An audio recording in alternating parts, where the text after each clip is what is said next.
والله يدعو إلى دار السلام ويهدي من يشاء إلى صراط مستقيم.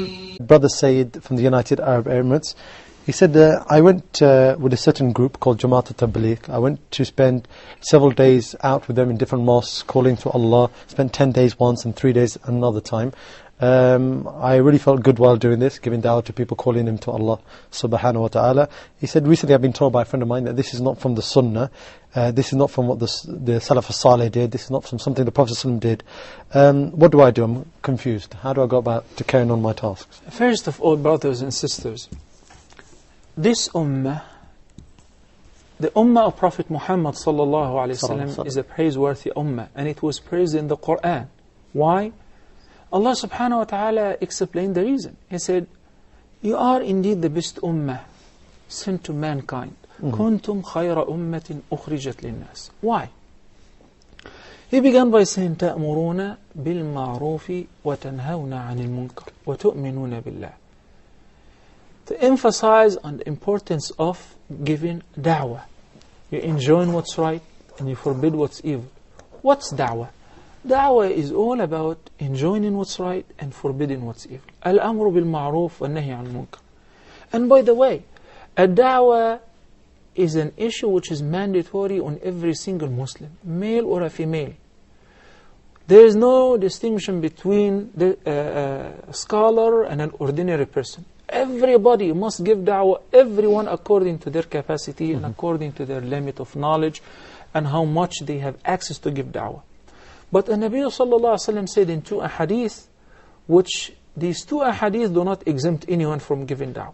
The first, in a sound hadith, من رأى منكم منكرا فليغيره بيده فإن لم يستطع فبلسانه فإن لم يستطع فبقلبه وذلك أضعف الإيمان. Whoever of you sees something wrong, evil, mistake, a sin, let him change it. It is mandatory upon you to change it by any of these methods. The first one is biyadi, and the hand in this first category refers to authority. If you are an authoritative person, if you are an official, if you were given this power, you must stop this munkar which you see under your guardianship. What if you can't because you don't have the authority? Then bilisanih, enjoining what's right and forbidding what's evil by giving the advice, the sincere advice. Nabi sallallahu alaihi wasallam says in the hadith of Tamim ibn Ams al-Dari, ad-din al-nasiha. Deen is all about paying the sincere advice.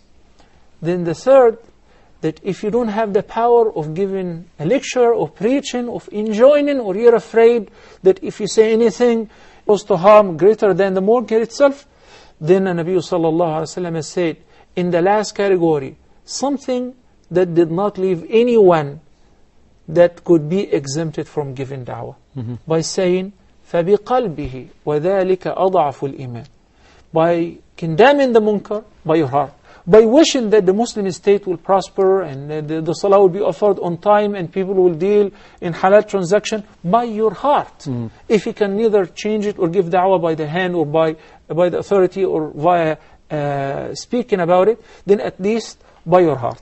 So there is no specific Jamaah that's taking care of this business, but there are scholars who have a greater duty of informing people about what's right and what's wrong. Then there is muftis who are in charge of giving the fatwa with regards to haram and halal. So the issue of going out to give da'wah is the job of every Muslim, not just specific people. How? Allah subhanahu wa ta'ala praised in the Quran those who take upon themselves this task by saying, وَمَنْ أَحْسَنُ قَوْلًا مِمَّنْ دَعَى إِلَى اللَّهِ وَعَمِلَ صَالِحًا وَقَالَ إِنَّنِي مِنَ الْمُسْلِمِينَ. And who is better in a statement than one who is دَاعِي إِلَى اللَّهِ, دَعَى إِلَى اللَّهِ, and عَمِلَ صَالِحًا, and he himself is doing good righteous deeds, and he proclaims that I'm just one of the Muslims. And Nabi sallallahu alayhi wa sallam in the Quran was commanded, قُلْ هَذِهِ سَبِيلِي أَدْعُو إِلَى اللَّهِ عَلَى بَصِيرَةٍ أَنَا وَمَنِ اتَّبَعَنِي. Say, this is my way. I call unto Allah subhanahu wa ta'ala on proper understanding, insight. Me and those who follow me. So if you are a true follower of Nabi sallallahu alaihi wasallam, then automatically you're following his footsteps on the path of giving da'wah. So everybody must give da'wah. That for going out to give da'wah, may Allah bless you and the brothers who go out with you. But I just have a friendly advice. And next time, brothers and sisters, we don't have to name people and say Tableegh Jamaah or this or this or that. The advice is general, is for myself and for others. We used to receive the Tableegh Jamaah in the States, in North America, in Europe, and they're still doing this.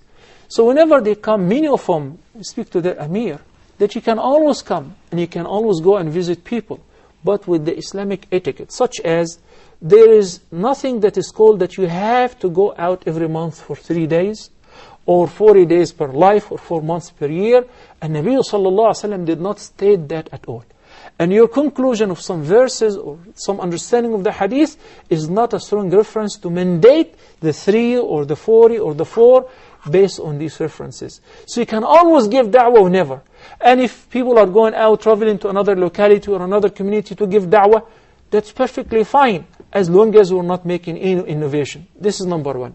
Number two, the etiquette of giving da'wah is derived from the Quran and the Sunnah. So, we're not abide by a single book or by the statement of any person other than the Quran and the Sunnah of the Prophet sallallahu alaihi wasallam. I held against some people that they have been stuck to one book, such as a book which just the sister mentioned, was talking about the privileges and the virtues of certain acts. And she said the tasbih, and she said it's stated that in Sahih Muslim. It's not in Sahih Muslim. It is a weak hadith. So why do we rely on weak hadith while we have thousands of sound hadith? Why don't we just study Al-Bukhari or Muslim or Riyadh al-Salihin, the Garden of the Pious, the 40 Nawawi hadith, etc. The sound hadith, and study the tafsir and study the sound fiqh without being rigid to a certain madhab or certain school of thought. So if we expand a little bit to cover and include other opinions and rely on our references on the sound ahadith, and we only allow the scholars to speak, it is perfectly fine to have supporters. People who go out, convince people you should stop smoking, and convince another person who does not pray. Share with him your experience, that how did you come to Iman, how did you start practicing Salah, and the importance of leaving your business whenever it is Friday prayer. It is perfectly fine. But who should speak and give the lecture? A knowledgeable person. And you should be a role model yourself. So it is not possible to listen to somebody who has a convenience store, but he's going out to give da'wah. He's selling beer, but it is very fixed in his life that every month he has to go 3 days to give da'wah. Does it make any sense? That Allah subhanahu wa ta'ala says, وَمَنْ أَحْسَنُ قَوْلًا مِمَّنْ دَعَ إِلَى اللَّهِ وَعَامِلَ صَالِحًا. That you have to practice what you preach, or otherwise you'll be condemned by Allah subhanahu wa ta'ala when He says, يَا أَيُّهَا الَّذِينَ آمَنُوا لِمَا تَقُولُونَ ما لا تفعلون كبر مقتا عند الله أن تقولوا ما لا تفعلون. It could be a wonderful opportunity, as many of our brothers, mashallah, now they started doing that. When they collect people and they travel to a specific locality, it is not because it's a must to travel 3 days every month. Rather, we'll take it as a journey to visit our brothers in another community for the sake of Allah. And when we stay in the masjid or stay in somebody's house, we spend this time in getting to know one another, in visiting people for the sake of Allah, in studying the Quran and the sound Sunnah. So it will be wonderful if we have a scholar with the group who teach them, or go to visit a scholar so that we have a crash course in a specific science of the deen. These are my friendly and brotherly, lovely advices to my lovely brothers, whom I don't have any doubt that, inshallah, they are sincere in their intention. And Allah knows best. Jazakallah khair, Shaykh.